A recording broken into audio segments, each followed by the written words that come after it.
if you're new to the channel, I want to thank you for stopping by. If you've been here a while, I want to thank you for sticking around. If you're unfamiliar with who I am and what I do, my name is Eric Moss. I am a modern day performing strongman, a personal trainer, and a motivational speaker.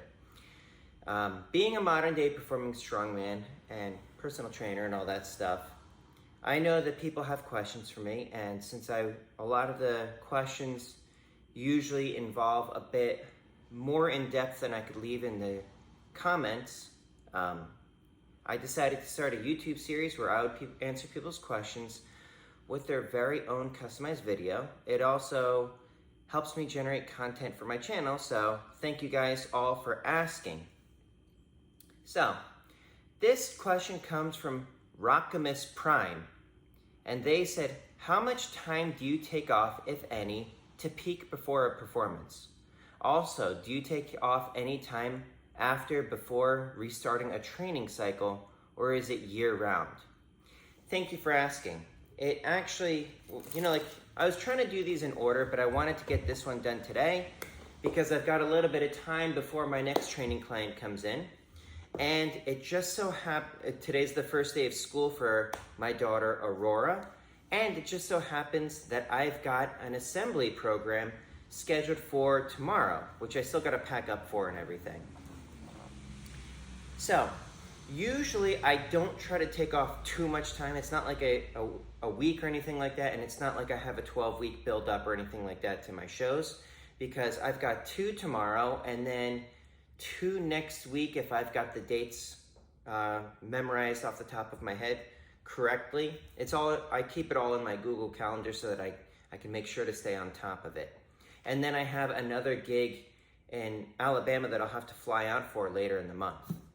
So, usually if I have time between clients, that's when I use the time to train, but since I've got a gig tomorrow, I didn't want to train today so that I can show up to the gig fresh and ready to rock. Now, as far as restarting a cycle or anything like that, it really depends on what it is that I'm doing. If I'm doing like kind of a density-based set that kind of tapers off as the load increases, volume kind of naturally decreases, then when I've kind of hit a peak, so to speak, basically where I'm not getting a high enough amount of volume with a given load, and it's getting just a little bit too close to what my current limits are, then I might consider maybe taking a week off just to kind of chill out or something like that. Or I might just start over again, starting from the beginning and reestablishing a high amount of volume within a certain time period. That's for dynamic weights. If I am doing isometrics, there isn't really a way to back off from that other than completely relaxing or going at it with like half perceived exertion, which I don't really like to be subjective when it comes to that sort of thing. What was I going to say next? Most of the time when I'm training, even though I'm kind of sticking for the most part with the same exercises, sometimes I just get sick of doing a certain exercise, and it pays to keep your head mentally in the game. So I might just start a completely different program starting from the beginning. Also, one of the things with me is being a personal trainer, I like to try to lead from the front. Now, sometimes I can put clients through programs I've done years ago. Sometimes I come up with something new and I want to experiment on myself before applying it to them, because I use myself kind of like a guinea pig before applying it to my personal training clients. This way I know whether or not something works or not, because the fitness industry many times is full of crap, and even though I've got kind of a lens for what works and what doesn't, sometimes I just need to find out for myself. So let me just see if I missed anything in this question.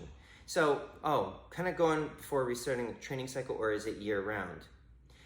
It is year-round, but I like to think of strength coming in seasons. So in the spring and summer, I might be doing something completely different than what I'm doing in the fall/winter. And it kind of depends on where your head is. Sometimes you just need to change it up just to remain enthusiastic.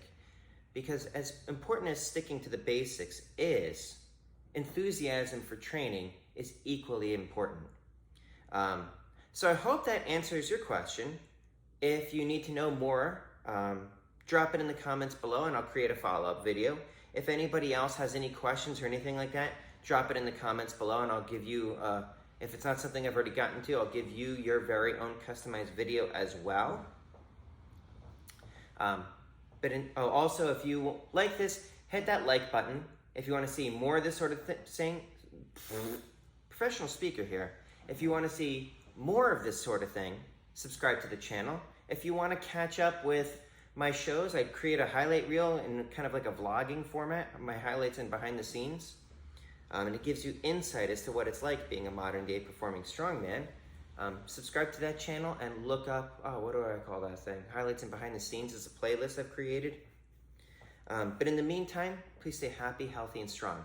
Eric Moss, over and out.